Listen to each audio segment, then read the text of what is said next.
लोगोफोर जों दिनै रायलायगोन जोंनि लाइक एप्सआव जों माबायदि लाइभ खुंनो हायो आरो माबायदि बेनि रुल एन्ड रेगुलेशंस मा नांगौ बेखौ जों रायलायजोबगोन लोगोफोर भिडिअखौ आवगायनायनि सिगाङावनो जुदि नोंथांमोना आंनि चेनेलखौ दासिमबो साबस्क्राइब खालामाखै अब्ला बेहाय गोजा दं बे साबस्क्राइबखौ थुना होदो ओमफ्राय बेहाय घन्टा फैयो बे घन्टायाव थुनानै अल खालामना लादो लोगोफोर आरो हाजासे शेयार खालामना हरदो लोगोफोर बिदिनो नोंथांमोननो गोनां भिडिअखौ आं लानानै फैबाय थागोन लोगोफोर अब्ला भिडिअखौ जागायनोसै नोंथांमोना बेहाय हाबनांगोन हाबनानै नोंथांमोना लाइभ होनो थाखाय बेहाय पपुलार दं जाय बिथांमोना लाइभ बेहाय लाइभआव दं बिथांमोना दा लाइभ होगासिनो नोंथांमोनाबो नोंथांनि जे माबाया कमप्लिट जाबायब्ला बेनि जाय गोनांथि complete जाबायब्ला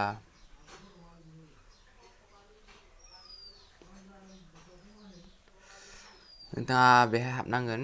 how to go live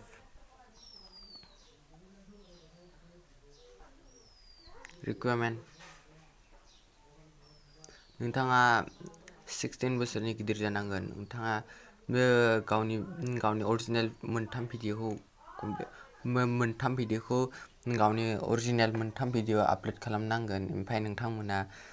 बेहाय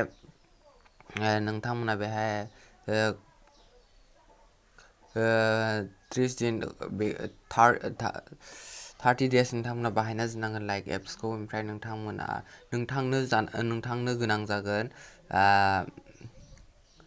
1,000 फ्रेन्ड लोगोफोर नांगोन नों फल' खालामनांगोन 1K फ्रेन्ड ओमफ्राय नोंथांनि लेभेला जानांगोन 10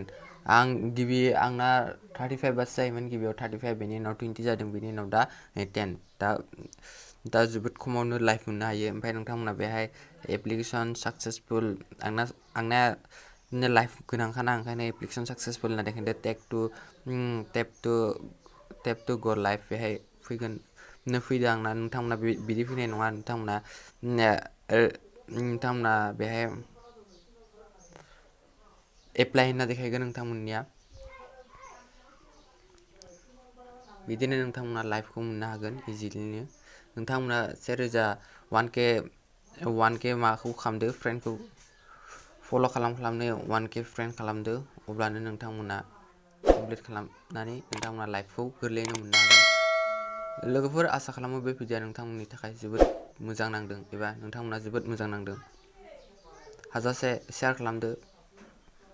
बे चेनेला आंनाबो बारा गोजाम नङा गोदानानो ओंखायनो नोंथांमोना सापर्ट नांगौ नोंथांमोननि सापर्ट नांगौ आंनो अब्ला लोगोफोर भिडिअआ बेसेनोसै गोजोन्थों